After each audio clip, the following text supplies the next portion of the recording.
মঙ্গলবার যুক্তরাষ্ট্রের রাজধানী ওয়াশিংটন ডিসিতে মার্কিন প্রবাসী বাংলাদেশিদের সংবর্ধনা অনুষ্ঠানে অংশ নেন প্রধানমন্ত্রী শেখ হাসিনা। অনুষ্ঠানস্থলে পৌঁছতেই জয় বাংলা ধ্বনিতে উচ্ছ্বাস প্রকাশ করেন প্রবাসীরা, স্বাগত জানান আওয়ামী লীগ সভাপতিকে। বক্তব্যের শুরুতে সোনার বাংলা গড়তে বঙ্গবন্ধুর ভূমিকা তুলে ধরে প্রধানমন্ত্রী বলেন, বিশ্বে অন্য কোনো দেশ রক্তক্ষয়ী যুদ্ধের পর এভাবে ঘুরে দাঁড়াতে পারেনি। বিএনপি দেশকে বোমা, গ্রেনেড হামলা ও দুর্নীতি সন্ত্রাস ছাড়া আর কিছুই দেয়নি উল্লেখ করে প্রধানমন্ত্রী বলেন, আওয়ামী লীগের নেতৃত্বে বাংলাদেশ আজ উন্নয়নের বিস্ময়। 2001-এ শুধু আমাদের উপর অত্যাচার নির্যাতনা, 21,000 নেতা কর্মীকে হত্যা করেছে। একই দিনে 500 জায়গায় বোমা হামলা, 63টা জেলায় বোমা হামলা, আর গ্রেনেড হামলা তো আছে। যেখানে যাচ্ছি বোমা, গুলি, অত্যাচার, এছাড়া তো আর কিছুই তা দিতে পারেনি মানুষকে।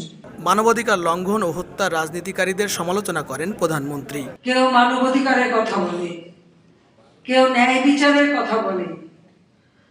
আমরা যারা 15ই আগস্ট আপনজন হারিয়েছি, মা বাবা ভাই হারিয়েছি, আমাদের কাছ থেকে বিচার চাওয়ার অধিকারটা যখন কেড়ে নেওয়া হলো, তখন আমাদের হিউম্যান রাইটস, আমাদের মানবাধিকার কোথায়?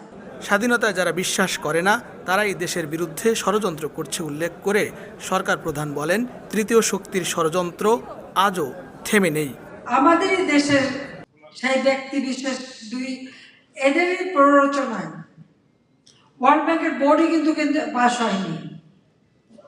কিন্তু তখন এই আমেরিকার সরকারের পররাষ্ট্রমন্ত্রী, যার প্রিয় বান্ধবী, তাকে যেভাবে প্ররোচনা করে সেই অর্থ বন্ধ করে দেওয়া হলো। শুধু তাই না, বলা হলো দুর্নীতি হয়েছে।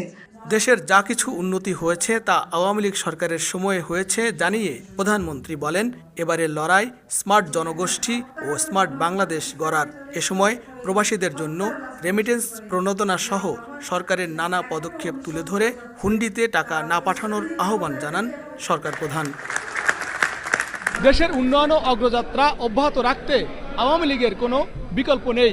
তাই আগামী নির্বাচনে আরও একবার আওয়ামী লীগকে ক্ষমতায় বসানোর জন্য সকলের প্রতি আহ্বান জানিয়েছেন প্রধানমন্ত্রী শেখ হাসিনা। লস্কর আল মামুন, সময় সংবাদ, রিচ কার্টল হোটেল, সংবর্ধনা স্থল, যুক্তরাষ্ট্র।